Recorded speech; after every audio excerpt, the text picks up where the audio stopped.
Reppageki has a lot more options in this matchup, in this placing.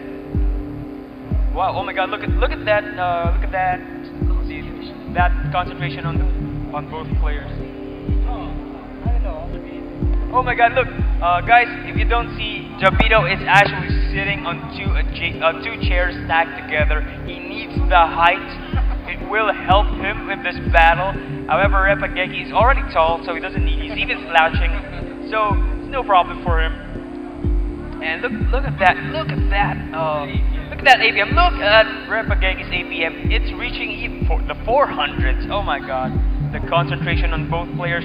The tension is palpable. What will happen in this matchup? Will the Terran win or will the Zerg win? As we already mentioned, Jabito is in a slight disadvantage in this map, in this positioning, but hopefully his skills will allow him to surpass that and claim the win. Right now we see that he is going for the 14 hatch, which is a standard opening against Terran, as you've all seen. However, what do you think are the merits between going for a 14 hatch versus a speedling opening versus Terran? A 14 hatch is the direct counter to 2 racks opening for Terran. The SCP Marine all-in, that's gonna be the direct counter for that, because the fast hatchery opts for fast creep, and you can actually bring down a spine crawler immediately after the hatchery puts down. That's gonna be in time with the SCPs and the Marines attacking. So, as a Zerg player, I'm wondering, is there any reason that Jabito is positioning his spawning pool here and not here, as is the usual, to block off any attacks on his mineral patch?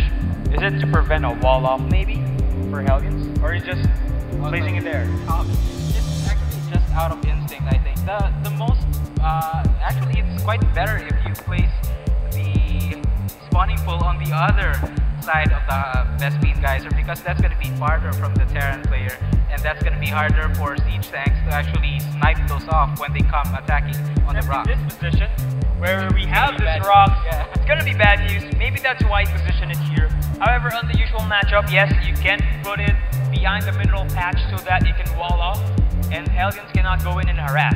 But right now, we saw that there was an SCV there for Reppageki. He knows where Jabito is, and I don't think Jabito knows where Reppageki is yet. Oh, actually he does. Now, Jabito is going for an extremely macro-oriented game here. Looking at this base here, we see 2 queens, one at the natural, one at the main, both coming in at the same time. And that's going to signal some extreme droning up and some, well, if he sees danger, he can just make a ton of Zerglings to deal with that. And he is actually sacrificing an Overlord right now, and he will see that Reppageki is going for a factory. So if he can see the second gas, he can actually know that Reppageki might be going for Banshees, or did he see that? Yeah. He did see that there is a second gas, so he knows what is coming. He will be able to prepare. As we can see what he will be making, there will be a Roach Warren. There we go, there is the Roach Warren. So when those Hellions come, when those Herians come, they will not be able to be as much effective as the early game. Now Reppageki very smartly here goes for an expansion, and he walls off his natural with a couple of barracks buildings, and with those 2 gases he can actually start a starport in a short while. And I really think that he will be going Banshees. I won't be surprised if he is gonna go Banshees in this game. He's actually walling in. However, it's a very nice trick for Reppageki, because he knows that Jabito will be making a Roach Warren, so there won't be any chance of banelings. So that's why he can wall in. Because as you can see in the earlier games, the same opening with Blazer, Jabito just baneling those 3 barracks. No, alternatively, when you see a Terran, oh no, I thought it was the wrong side. Alternatively, when you see a Terran walling in with those many, with that much barracks buildings, it's gonna mean that he is gonna be teching up. So if Jabito sees that, he might know that Reppageki is going for some starport or a mech play. And And actually, interestingly enough, Jabito is destroying the rocks. Oh, actually, he is destroying those rocks to prevent the Terran from gaining position. So very smart there by Jabito, and as you can see, he is spreading the creep on the side of his map adjacent to Reppageki. That's in order to prevent command center being placed down. Right. For all you nubs out there, except me, spreading the creep is actually one of Zerg's tertiary resources. It's a resource for Zerg because the more creep you have, the faster your units can move around the map and the better you can defend yourself. So it's a good thing here for Reppageki, for Jabito to spread his creep. So not only can he see whatever is in there, the Terran can't build anything. And so it's basically a map hacked and denies anything from the other players. So it's very good. But right now, oh my god, we see a Banshee is going down for Reppageki. And what does Jabito know that there is a Banshee coming? Now, although this Banshee is quite late, it's actually a good thing because Jabito is not in time. Is not familiar with this timing. Nice overseer placement. That Banshee cannot float, even though there isn't cloak. Yeah, definitely. The Banshee doesn't have cloak because the Banshee is just there to deal a bit of a confusion to Strife. But the main point now is that he is stacking up his tanks and his marines, and it's gonna be a timing push with tank marines. That Banshee is just a throw-off for Strife to confuse him in the upcoming late game.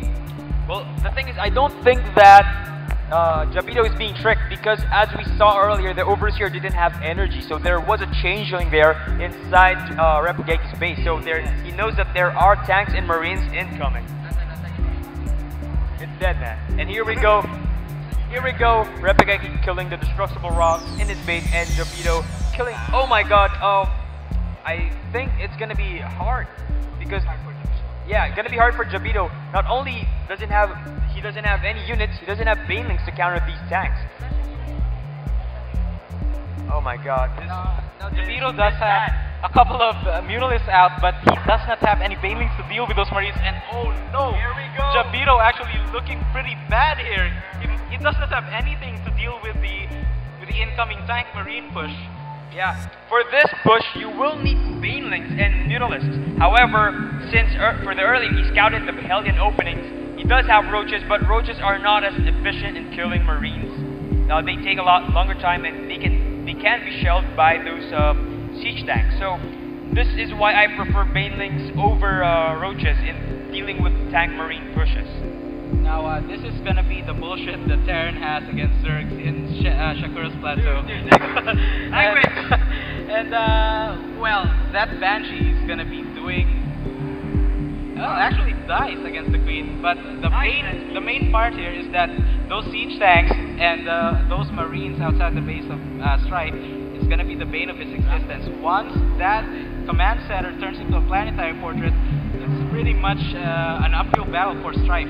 Actually, very nice here, Jabito going in for a ras, killing a couple of marines. Very, very nice, because once he thins those marines up, he will be. Oh my god, that changeling didn't even get the. Oh my god, bad positioning for the medevac. It's gonna get sniped by Jabito or not. He does save that medevac. Very, very nice. This is how. This is actually proving how good the micro of the players are. They know what's happening at all time.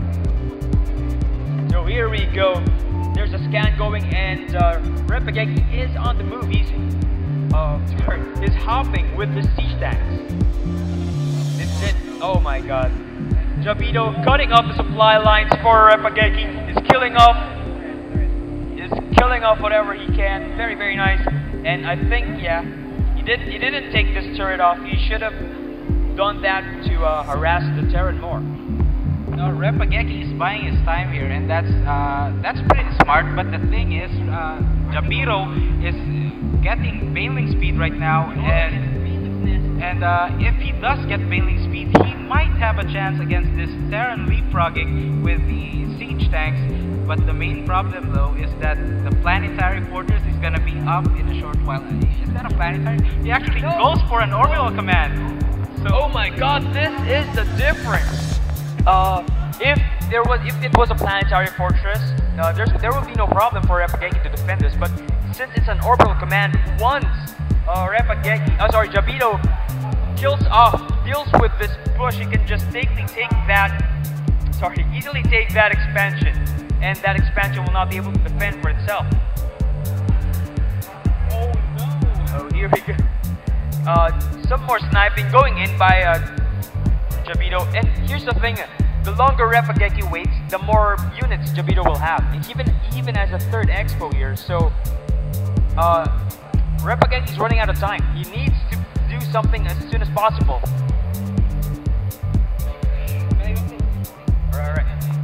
Oh my god, here we go. How will Jabito handle this?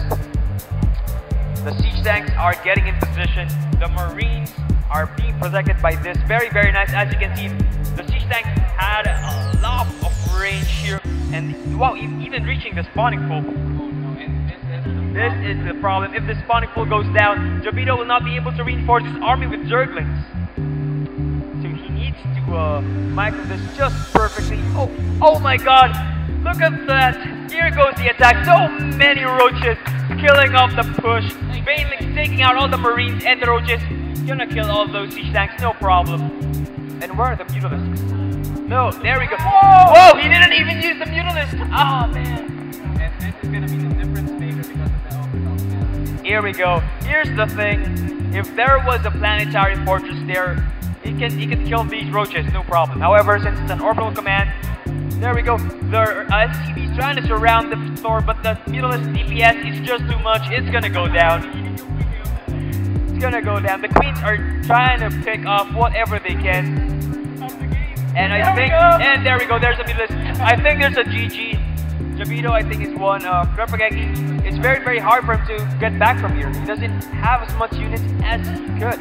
And his SCVs are getting taken out. He is repairing this missile turret, though. Doing a very good job taking out a couple of Mutalisks. And even might damage Jabito's army as much. The Mutalisks, even though a very, very nice defense there by Reppageki. However, Jabito literally has a lot of money and resources. And there's the GG. Good game, good game.